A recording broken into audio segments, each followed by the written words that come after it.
রাজ্যে কেরোসিনের বরাদ্দ না কমানোর অনুরোধ করে কেন্দ্রকে চিঠি দিলেন মুখ্যমন্ত্রী মমতা বন্দ্যোপাধ্যায়।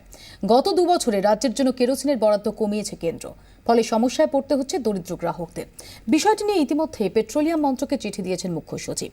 এবার পেট্রোলিয়াম ও প্রাকৃতিক গ্যাস মন্ত্রকের মন্ত্রী ধর্মেন্দ্র প্রধানকে সরাসরি চিঠি লিখলেন মমতা বন্দ্যোপাধ্যায়।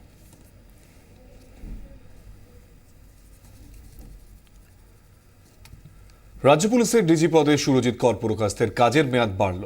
2018-র 31শে মে পর্যন্ত তিনি পদে থাকবেন। স্বরাষ্ট্র দপ্তরের প্রেস বিবৃতিতে আজ এই কথা জানানো হয়েছে।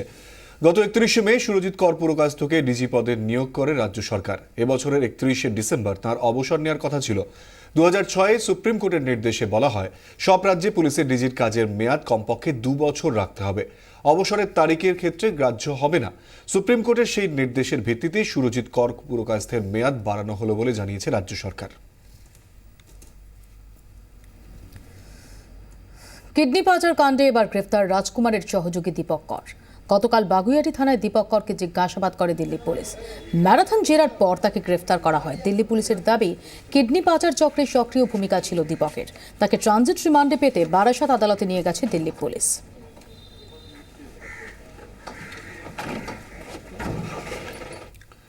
পছন্দের জীবনসঙ্গী খুঁজে পেতে নতুন যুগের ভরসা ম্যাট্রিমনি সাইট। হাজার হাজার মানুষ প্রতিদিন নিজের প্রোফাইল আপলোড করছেন এই সাইটে। আর এরই মধ্যে রয়েছে বিপদের ফাঁদ। ফেক প্রোফাইল খুলে বিয়ের নামে প্রতারণার অভিযোগও এদেশে কম নয়।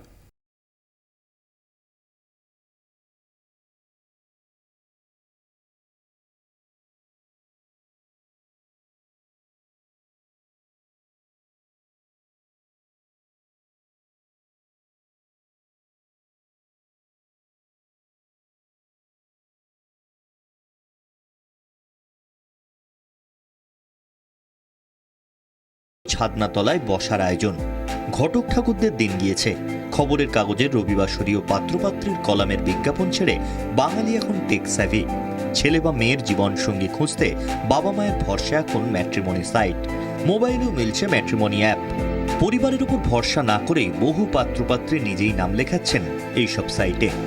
পছন্দের জীবনসঙ্গী খুঁজে নিতে ম্যাট্রিমনি সাইটগুলোতে রয়েছে বিভিন্ন রকমের প্যাকেজ। বিজ্ঞাপন দিতে খরচ হতে পারে 4,000 থেকে 11 লাখ পর্যন্ত। এক একটি সাইটে দিনে গড়ে 7,000 প্রোফাইল আপডেট হয়।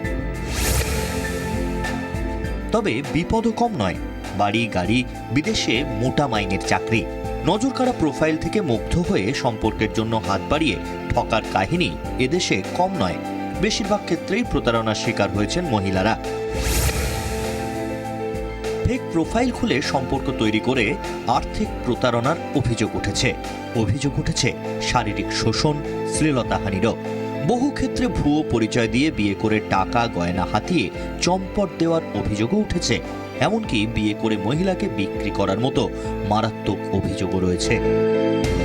ম্যাট্রিমনি সাইটের রমরমার সঙ্গে বাড়ছে প্রতারকদের সংখ্যাও। কিভাবে রোখা যাবে এই জালিয়াতদের? উদ্বিগ্ন সরকার। এর থেকে বাঁচার উপায় বা কি? প্রশ্ন আম জনতার। ক্যামেরায় আকবর হোসেন মল্লিকের সঙ্গে মৌপিয়ানন্দের রিপোর্ট, 24 ঘন্টা।